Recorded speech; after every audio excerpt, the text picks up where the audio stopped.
ഡോക്ടറെ, ഈ ആൻറ്റിബയോട്ടിക്കുകളെ കുറിച്ച് വലിയ പരാതിയും പേടിയും ഒക്കെയാണ് കേൾക്കുന്നത്. ഈ ആൻറ്റിബയോട്ടിക്കുകൾ മനുഷ്യന് മാത്രമല്ല മൃഗങ്ങൾക്ക് പോലും ദോഷകരമാണെന്ന് കേൾക്കുന്നുണ്ട്. എന്താണ് ഈ ആൻറ്റിബയോട്ടിക്കുകൾ മനുഷ്യനിലും മൃഗങ്ങളിലും വരുത്തുന്ന മാറ്റങ്ങൾ? ആന്റിബയോട്ടിക്കുകൾ എന്ന് പറയുമ്പോൾ ശരിക്കും പറഞ്ഞാൽ ജനം ആഹ്ലാദിക്കുകയും സന്തോഷിക്കുകയുമാണ്. എന്ന് വെച്ചാൽ ഈ മനുഷ്യന്റെ ഇപ്പൊ നമ്മൾ ഉദാഹരണത്തിന് നമ്മൾ സ്വാതന്ത്ര്യം കിട്ടിയ സമയത്ത്, ഇന്ത്യക്ക് സ്വാതന്ത്ര്യം കിട്ടിയ സമയത്ത് നമ്മുടെ ശരാശരി ഒരു ഇന്ത്യക്കാരന്റെ ആയുസ് 49 വയസ്സായിരുന്നു. ഇത് 1947 കാര്യമാണ് ഇപ്പൊ. ഒരു ശരാശരി മനുഷ്യൻ, ഒരു ഇന്ത്യക്കാരൻ 49 വയസ്സിൽ മരിക്കും. ഇതായിരുന്നു നമ്മുടെ 47 അവസ്ഥ. അതേപോലെ തന്നെയാണ് ഈ ആന്റിബയോട്ടിക്കുകളാണ് മനുഷ്യന്റെ ലൈഫ് മൊത്തത്തിൽ കൂട്ടിയതെന്നുള്ളതാണ് ഏറ്റവും വലിയ ഒരു പ്രധാനപ്പെട്ട കാര്യം. കാരണം പണ്ട് നമുക്ക് ബാക്ടീരിയ, സാധാരണയായി കിട്ടുന്ന ബാക്ടീരിയകൾ നമ്മുടെ ശരീരത്തിലോട്ട് വരുമ്പോൾ അതിനെ പ്രതിരോധിക്കാൻ വേണ്ടി മാർഗമൊന്നുമില്ലായിരുന്നു. അങ്ങനെയാണ് പെൻസിലിൻ കണ്ടുപിടിക്കുന്നത്. ഇപ്പൊ എല്ലാവരും കേട്ടിട്ടുണ്ട്. ആദ്യത്തെ ആന്റിബയോട്ടിക് എന്ന് പറയുന്നത് വളരെ യാദൃച്ഛികമായിട്ട് ഒരു മോൾഡിൽ നിന്ന്, ഒരു ഫംഗസിൽ നിന്ന് കണ്ടുപിടിച്ച ഒരു സാധനമാണ് ഈ പെൻസിലിൻ. അപ്പൊ മനുഷ്യനെ രക്ഷപ്പെടുത്തിയത് ശരിക്കും പറഞ്ഞാൽ, പ്രത്യേകിച്ച് ആ സെക്കൻഡ് വേൾഡ് വാറിന്റെ ഒക്കെ സമയത്ത് മനുഷ്യനെ രക്ഷപ്പെടുത്തിയത് തന്നെ ഈ ആന്റിബയോട്ടിക്കുകൾ. പക്ഷേ ആന്റിബയോട്ടിക്കുകളുടെ ഒരു കുഴപ്പം എന്ന് പറഞ്ഞാൽ ബാക്ടീരിയകൾ ആന്റിബയോട്ടിക്കുകളെ കീഴടക്കി തുടങ്ങി. അതിനെയാണ് ഈ ആന്റിബയോട്ടിക് റെസിസ്റ്റൻസ് എന്ന് പറയുന്നത്. അതായത് ഒരു പർട്ടിക്കുലർ ആന്റിബയോട്ടിക് കുറച്ച് നാൾ ഉപയോഗിച്ച് കഴിയുമ്പോൾ അതിനെതിരെ ബാക്ടീരിയകൾ അതിന്റെ സർവൈവലാണല്ലോ. അപ്പൊ അതിനെതിരെ പ്രതിരോധം സൃഷ്ടിക്കുന്നത് കൊണ്ട് അതിനുള്ള സംവിധാനങ്ങൾ ഉണ്ടായി. അതെങ്ങനെയാണെന്ന് പറഞ്ഞു കഴിഞ്ഞാൽ പലപ്പോഴും സംഭവിക്കുക എന്ന് പറയുന്നത്, നമ്മൾ ശരിക്കുള്ള ഡോസിൽ ആന്റിബയോട്ടിക് കൊടുക്കാതിരിക്കുക, വേണ്ടത്ര സമയം കൊടുക്കാതിരിക്കുക, അല്ലെങ്കിൽ ഗ്യാപ്പ് കൂടിപ്പോവുക.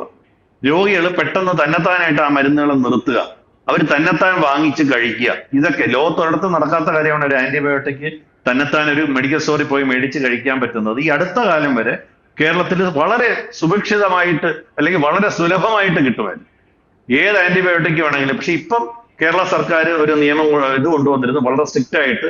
ഒരു ഡോക്ടറുടെ കുറിപ്പടി ഇല്ലാതെ ഒരിക്കലും ഒരു ആന്റിബയോട്ടിക് മെഡിക്കൽ സ്റ്റോറിൽ നിന്ന് കിട്ടത്തില്ല. സത്യമാണ്. ഒരു 2, 3, 4 മാസമേ ആയിട്ടുള്ളൂ.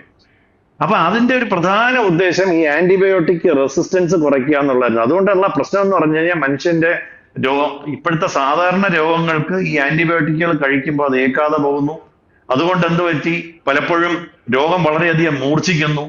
പുതിയ വളരെ കോസ്റ്റ്ലി ആയിട്ടുള്ള ആന്റിബയോട്ടിക് കഴിക്കേണ്ടി വരുന്നു. പലപ്പോഴും പുതിയ ആന്റിബയോട്ടിക്കുകൾ പലതും ഇഞ്ചക്റ്റബിൾ ഫോമിലാണ്. അപ്പൊ അതിനുവേണ്ടി ആശുപത്രി കിടത്തേണ്ടി വരുന്നു. ഇപ്പൊ രോഗചികിത്സ വളരെ ചെലവേറിയതാകുന്നു. പലപ്പോഴും രോഗി മരിച്ചു തന്നെ പോകും. ഇൻഫെക്ഷൻ കൺട്രോൾ ചെയ്യാതെ വരുമ്പോൾ രോഗി മരിച്ചു തന്നെ പോകും. ഇതിനെല്ലാം കാരണമായിട്ട് പറയുന്നത് ആന്റിബയോട്ടിക് റെസിസ്റ്റൻസ് ആണ്. അപ്പൊ അത് പ്രിവെന്റ് ചെയ്യാനാണ് സർക്കാർ ഈ പറയുന്ന പ്രിസ്ക്രിപ്ഷൻ ഇല്ലാതെ ആന്റിബയോട്ടിക് കൊടുക്കരുത് എന്നുള്ളത് ഒരു 3 or 4 മാസത്തിന് മുമ്പ് വളരെ സ്ട്രിക്റ്റ് ആക്കി നിയമം കൊണ്ടുവന്നു. നിയമം പണ്ടേ ഉണ്ട്, നടപ്പിലാക്കി തുടങ്ങി. പക്ഷേ നമ്മൾ അൺഫോർച്ചുനേറ്റ്ലി നമ്മളല്ല, ഇപ്പൊ കേരളത്തിലൊക്കെ ധാരാളം മാംസാഹാരികളുണ്ട്. നമ്മുടെ പ്രധാന മാംസഭക്ഷണം എന്ന് പറയുന്നത് കോഴിയുണ്ട്, ബീഫുണ്ട്, ഗോട്ടുണ്ട്. അല്ലെങ്കിൽ ഈ ബീഫ് എന്ന് പറയുന്നത് എരുമയായാലും പോത്തായാലും നമ്മൾ തൽക്കാലം എരുമയായാലും പശുവായാലും ബീഫ് എന്ന് പറയും. ഇവിടെ കേരളത്തിൽ അതിന് പ്രശ്നമില്ല. അതുണ്ട്. ഇന്നത്തെ പ്രശ്നം എന്ന് പറഞ്ഞാൽ പ്രത്യേകിച്ച് കോഴി ഫാമുകളിൽ വളരെ വ്യാപകമായിട്ട് ആന്റിബയോട്ടിക്കുകൾ യൂസ് ചെയ്യുന്നുണ്ട്. ഈ ആന്റിബയോട്ടിക്കുകൾ പലതും മനുഷ്യന് കൊടുക്കുന്ന ആന്റിബയോട്ടിക്കുകൾ തന്നെയാണ്. എന്തിനാണ് അവർ ഉപയോഗിക്കുന്നത് എന്നുള്ളതാണ് ആദ്യത്തെ ചോദ്യം, ഒരു വലിയ സംശയം. ഒന്ന്, കോഴികൾക്ക് രോഗം വരുമ്പം എന്നുവെച്ചാൽ അവരുടെ ഒരു ഫാമിലെ കൂട്ടത്തോടെ കോഴികൾ ചത്തുപോയി കഴിഞ്ഞാൽ അവർക്ക് വലിയ നഷ്ടമാണ്. അപ്പൊ അതിനുവേണ്ടി വ്യാപകമായിട്ട് ഈ രോഗം വരുമ്പോൾ ഉപയോഗിക്കും. അതായിരുന്നെങ്കിലും കുഴപ്പമില്ലായിരുന്നു. ഇവരിപ്പൊ രോഗം വരാതിരിക്കാൻ, എവിടെയെങ്കിലും രോഗം ഉണ്ടെന്ന് കേട്ട് കഴിഞ്ഞാൽ അപ്പൊ തന്നെ കൊടുക്കും. അതായത് ഇപ്പൊ മനുഷ്യർക്ക് കൊടുക്കാനാണ് ഇപ്പൊ റെസ്ട്രിക്ഷൻ ഉള്ളത്, കോഴികൾക്ക് കൊടുക്കാൻ ഒരു പ്രശ്നമില്ല. അപ്പൊ ഇവരത് മേടിച്ചു കൊടുക്കും. അതിനേക്കാളും വലിയ സങ്കടകരമായി കോഴികൾക്ക് പെട്ടെന്ന് തൂക്കം വയ്ക്കാനും പെട്ടെന്ന് ഗ്രോത്ത് വരാനും അവർക്ക് അതിന്റെ വിശപ്പ് കൂട്ടാനും ഒക്കെയാണ് ഇപ്പോ ആന്റിബയോട്ടിക്കുകൾ വ്യാപകമായി ഉപയോഗിക്കുന്നത്. ലോകത്തെല്ലായിടത്തും മനുഷ്യൻ കഴിക്കുന്ന കോഴികളിലായാലും ശരി, മാടിനായാലും ആടിനായാലും ഈ ആന്റിബയോട്ടിക് കൊടുക്കുന്നതിന് വ്യക്തമായ മാർഗനിർദ്ദേശങ്ങളുണ്ട്. അതായത് അതൊരു വെറ്റിനറി ഡോക്ടറുടെ നിർദ്ദേശപ്രകാരം മാത്രമേ കോഴികൾക്ക് അല്ലെങ്കിൽ ആടിനും മാടിനും ആന്റിബയോട്ടിക് കൊടുക്കാവൂ. മാത്രമല്ല, അങ്ങനെ കൊടുക്കേണ്ടി വരികയാണെങ്കിൽ തന്നെ അതിനെ കൊല്ലുന്നതിന് ഇത്രയോ നാളിന് മുന്നേ ആന്റിബയോട്ടിക്കിന്റെ ഉപയോഗം അവസാനിപ്പിക്കണം. കാരണം അതിനകത്തൊരു മിനിമം റെസിഡുവൽ ലിമിറ്റ് എന്ന് പറഞ്ഞൊരു പരിപാടിയുണ്ട്. അതായത് അല്ലെങ്കിൽ മാക്സിമം റെസിഡുവൽ ലിമിറ്റ്, ആ കോഴിയിൽ അതിനെ കൊല്ലാൻ നേരത്ത് മാക്സിമം എത്രത്തോളം ആന്റിബയോട്ടിക് ഉണ്ടാകാം അതായത് മനുഷ്യന് ദോഷകരമായി ദോഷകരമാകാത്ത വിധത്തില് ആ കോഴിയിലെ ആന്റിബയോട്ടിക്കുകൾ നിർജീവമായി കഴിഞ്ഞിരിക്കണം അതിനെ കൊല്ലുന്നതിന്, മനുഷ്യ ഉപയോഗത്തിന് വേണ്ടി അതിനെ കൊല്ലുന്നതിന് മുന്നേ.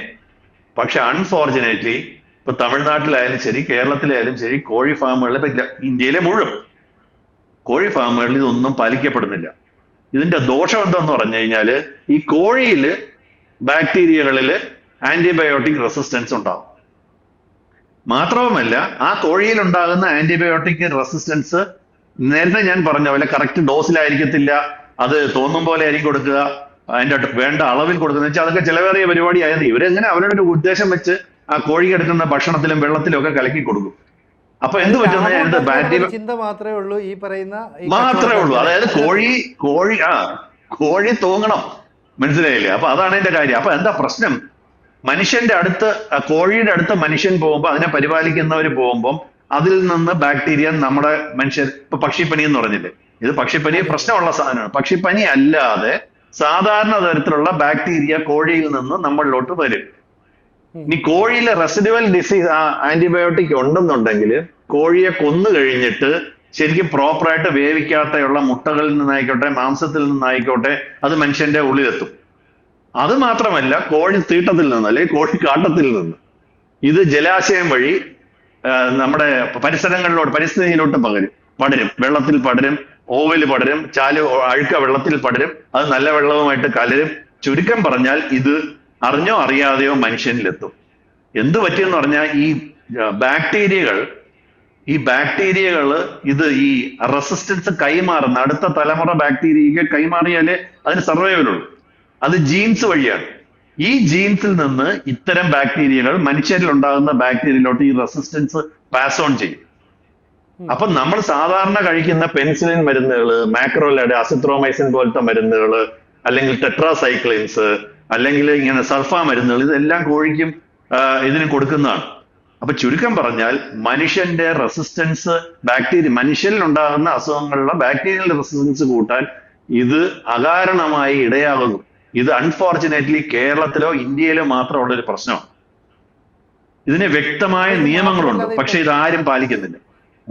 ഈ ഒരു 3-4 ഘട്ടങ്ങളായിട്ട് ഇതിനെ എന്തോ നിയന്ത്രിക്കാവുന്നു, അങ്ങനെ എന്തോ ഒരു സൂചന നേരത്തെ ഡോക്ടർ തന്നല്ലോ, എന്തായിരുന്നു അത്? നമുക്ക് അതായത് ഇതിന് ശരിക്കും ഇപ്പൊ എന്താണ് പ്രശ്നം? ഇതിനെപ്പറ്റി ആദ്യം മാംസം കഴിക്കുന്നവർ അവെയറാവും, അതിനെക്കുറിച്ച് ആളുകൾ സംസാരിക്കണം. ഇപ്പൊ നമ്മളൊരു മാധ്യമം ഇത് കൈകാര്യം ചെയ്യുന്ന പോലെ മറ്റു മാധ്യമങ്ങളെല്ലാം ഇതിന്റെ അപകടത്തിനെ പറ്റി ആദ്യം ജനങ്ങളെ ബോധവാന്മാരാക്കണം. ശരിക്കും പറഞ്ഞാൽ അങ്ങനെ ജനം ബോധവാനായി കഴിയുമ്പോൾ ആവശ്യം വരും. അപ്പൊ അതിന് പൊളിറ്റീഷ്യൻസ് ആണല്ലോ നിയമം ഉണ്ടാക്കേണ്ടത്. ഇപ്പൊ രാജ്യത്ത് ഇവിടെ ഇപ്പൊ ആന്റിബയോട്ടിക് കൊടുക്കരുതെന്ന് ആരാണ് പറഞ്ഞത്? കേരളത്തിലെ സർക്കാരാണ് പറഞ്ഞത്, കേരളത്തിലെ ആരോഗ്യ മന്ത്രാലയമാണ് പറഞ്ഞത്. അതിന്റെ കുഴപ്പം കണ്ടുപിടിച്ചു കഴിഞ്ഞപ്പോഴത്തേക്ക് അങ്ങനെ പൊളിറ്റീഷ്യൻസ് അതിനകത്ത് ഇടപെടണം, രാഷ്ട്രീയക്കാർ നിയമം ഉണ്ടാക്കണം, നിയമം സ്ട്രിക്റ്റ് ആയിട്ട് പാലിക്കണം, പോലീസ് അതിനകത്ത് ഇടപെടണം, ബാക്കിയുള്ള ആളുകൾ ഡ്രഗ് കൺട്രോളർ അതിനകത്ത് ഇടപെടണം.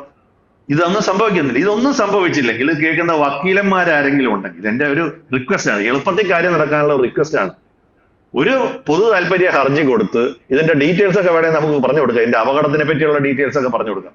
എന്നുവെച്ചാൽ ഇത് നമുക്ക് അല്ലാതെ ഒരു വക്കീലന്മാർക്ക് അതിനകത്ത് കേസ് കൊടുക്കാൻ പറ്റില്ല, അല്ലെങ്കിൽ വലിയ ചെലവല്ല.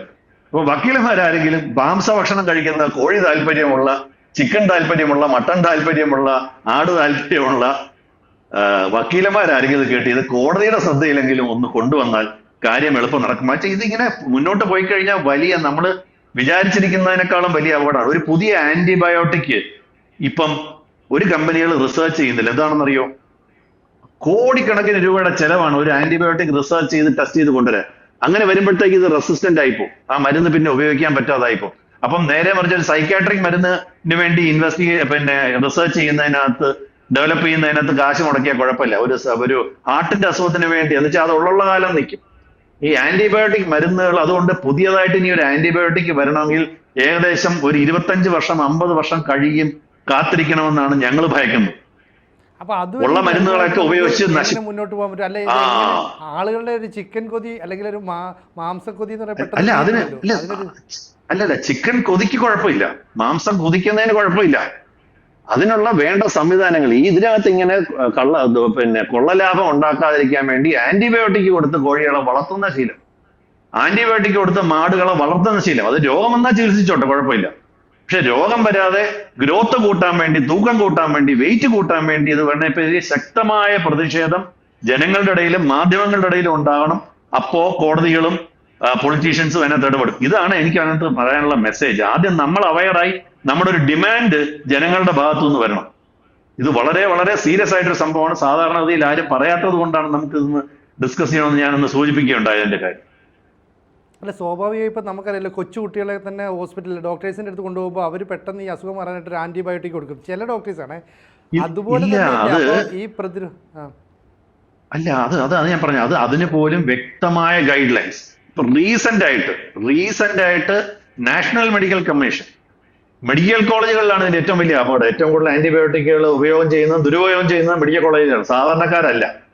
അപ്പൊ അവിടെ ഇത് കൊടുക്കുന്നതിന് കൾച്ചർ എടുത്തതിന് ശേഷം മാത്രം, അതായത് ഇപ്പം തൊണ്ടവേദന ഉണ്ടെങ്കിൽ തൊണ്ടയിൽ നിന്നൊരു കൾച്ചർ എടുത്തതിന് ശേഷം അത് ബാക്ടീരിയൽ ഇൻഫെക്ഷൻ ആണെന്ന് അറിഞ്ഞതിന് ശേഷം മാത്രമേ ആന്റിബയോട്ടിക് കൊടുക്കാവൂന്ന് വ്യക്തമായ നിർദ്ദേശം മെഡിക്കൽ കോളേജുകൾക്കും വലിയ ആശുപത്രികൾ കൊടുത്തിട്ടുണ്ട്. ഇപ്പൊ എല്ലാവർക്കും അത് പ്രായോഗികമല്ല. ഇതിനെപ്പറ്റി അറിയാവുന്നവർക്ക് ഒരു ഇൻഫെക്ഷൻ ബാക്ടീരിയൽ ഇൻഫെക്ഷൻ ആണോ അല്ലാത്തതാണോ എന്ന് കണ്ടുപിടിക്കാൻ മാർഗങ്ങളുണ്ട് നമുക്ക് ക്ലിനിക്കലായിട്ട് തന്നെ. പക്ഷേ നമ്മുടെ നാട്ടില് ആദ്യം ചെയ്യേണ്ടത് മെഡിക്കൽ സ്റ്റോറുകാർ മരുന്നെടുത്ത് ഈ ആന്റിബയോട്ടിക് കൊടുക്കുന്നത് നിർത്തണം. ഡോക്ടർമാര് വളരെ ശ്രദ്ധിച്ച് ബാക്ടീരിയൽ ഇൻഫെക്ഷന് മാത്രമേ മരുന്ന് എഴുതാവൂന്ന് സർക്കാർ വ്യക്തമായ നിർദ്ദേശം നൽകിയിട്ടുണ്ട്. ഈവൻ ഞങ്ങളുടെയൊക്കെ സർക്കിൾസിലും വ്യക്തമായ നിർദ്ദേശം. ആരും ഇപ്പൊ അങ്ങനെ പൊതുവേ ചെയ്യുന്നില്ല. പേഷ്യൻസ് ആണ് വന്ന് ചോദിക്കേണ്ടത്, ഡോക്ടർ എനിക്കൊരു യാത്രയുണ്ട്, എത്രയും പെട്ടെന്ന് ഒരു ആന്റിബയോട്ടിക് തരേ. എന്റെ അടുത്ത് കഴിഞ്ഞ ദിവസങ്ങളിൽ കൂടെ പറഞ്ഞു. ഞാൻ പറഞ്ഞപ്പോ അങ്ങനെ വകുപ്പില്ല, അങ്ങനെ ചെയ്യാൻ പാടില്ല. ഞാൻ പറഞ്ഞല്ലേ, ഒരു ആന്റിബയോട്ടിക് പുതുതായിട്ട് ഇനി ഡെവലപ്പ് ചെയ്യണമെങ്കിൽ ഒരു 25 വർഷം 50 വർഷത്തെ കാത്തിരിപ്പ് വേണമെന്നാണ് ഞങ്ങളുടെ ഇടയിലുള്ള ഒരു കണക്കുകൂട്ടൽ.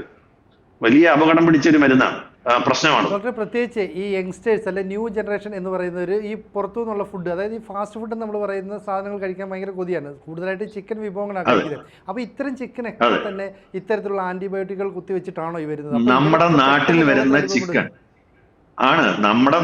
വരുന്ന ചിക്കൻ മുഴുവൻ ഇങ്ങനെയാണ്. അത് ശ്രദ്ധിച്ചിട്ടുണ്ട്, പുതിയ ഈ കോഴി ഫാമുകൾ, കോഴി ഇറച്ചിയുടെയൊക്കെ ഈ ബിൽ ബോർഡുകളിൽ പലരും എഴുതിയിട്ടുണ്ട്, ഞങ്ങൾ ആന്റിബയോട്ടിക് ഉപയോഗിക്കുന്നില്ല. അത് അവരുടെ മാർക്കറ്റിംഗ് തന്ത്രമാണ്. അത് അതിനകത്ത് അവിടെ വരുന്ന സാധനം ഓർഗാനിക് കോഴി എന്ന് പറഞ്ഞു തുടങ്ങി. അതായത് ഞങ്ങൾ പ്രത്യേകം ഞങ്ങളുടെ ഫാമിൽ വളർത്തുന്നതാണ്, ഞങ്ങൾ ആന്റിബയോട്ടിക് ഉപയോഗിക്കുന്നില്ല. ഇതിനകത്ത് നമ്മളിപ്പം പണ്ട് മൂന്നാറില് ഒരു വളരെ സിസ് ഫാം ഉണ്ടല്ലോ, ഇൻഡോ സിസ് ഫാം എന്ന് പറയും, മാടുകളെ വളർത്തുന്നത്. അവിടെ മനുഷ്യർക്ക് പ്രവേശനമില്ല, വിസിറ്റേഴ്സിനെ വളരെ സ്ട്രിക്റ്റ് ആയിട്ടേ പ്രവേശിക്കും. ശരിക്കും പറഞ്ഞാൽ ഇവിടെ ഒന്നും മനുഷ്യർ പോകാൻ പാടില്ല. ഇത് വളർത്തുന്ന സ്ഥലത്തൊന്നും അങ്ങനെ വിസിറ്റേഴ്സിനെ കൊണ്ടുവരുന്നതിനൊക്കെ ബയോസെക്യൂരിറ്റി എന്നൊക്കെ പറഞ്ഞ് വളരെ വ്യക്തമായ നിർദ്ദേശങ്ങളുണ്ട്. അതിന് അവർക്ക് അസുഖം വന്നാൽ അതിനെപ്പോഴും ആന്റിബയോട്ടിക് കൂടുതൽ ഉപയോഗിക്കേണ്ടി വരും. അപ്പൊ ആന്റിബയോട്ടിക് കുറച്ച് ഉപയോഗിക്കാൻ വേണ്ടി ഈ കോഴി ഫാമുകളിൽ പോലും വളരെ സുരക്ഷിതത്വവും വൃത്തിയും കോഴിക്ക് അസുഖം വരാതിരിക്കാനുള്ള ഇപ്പൊ ഞാൻ പറയുന്ന ഒരു ചെറിയ സംഭവം അല്ല ഇത്.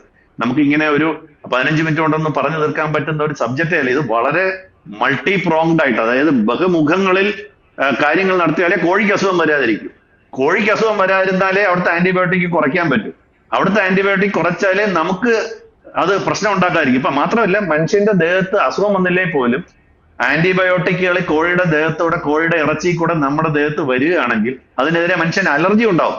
അവസാനം നമുക്കത് മരുന്ന് ആവശ്യമായിട്ട് വരുമ്പോൾ ഉപയോഗിക്കുമ്പോൾ നമുക്ക് റിയാക്ഷൻ വരും. അപ്പൊ ഇത് നമ്മൾ വിചാരിക്കുന്നതിനേക്കാളും വലിയ പ്രശ്നമുള്ളൊരു സംഭവമാണ്. അതുകൊണ്ട് ഇതിനകത്ത് ഗവൺമെന്റുകളും കോടതികളും ഒക്കെ ഇടപെട്ടേ മതിയാകൂ എന്നുള്ളതാണ് എൻ്റെ അഭിപ്രായം. ഒരു ഡോക്ടർ വിലപ്പെട്ട അഭിപ്രായങ്ങളാണ് ഡോക്ടർ നമ്മളുമായിട്ട് പങ്കുവച്ചത്. എന്തായാലും ഡോക്ടർ വിനോദ് ബി നായർ, ഇത്തരത്തിലുള്ള കൂടുതൽ വിഷയങ്ങളുമായി നമുക്ക് വീണ്ടും ചർച്ച ചെയ്യാം. ഇപ്പോൾ തൽക്കാലം നമുക്ക് ഈ വിഷയം ഇവിടെ അവസാനിപ്പിക്കാം.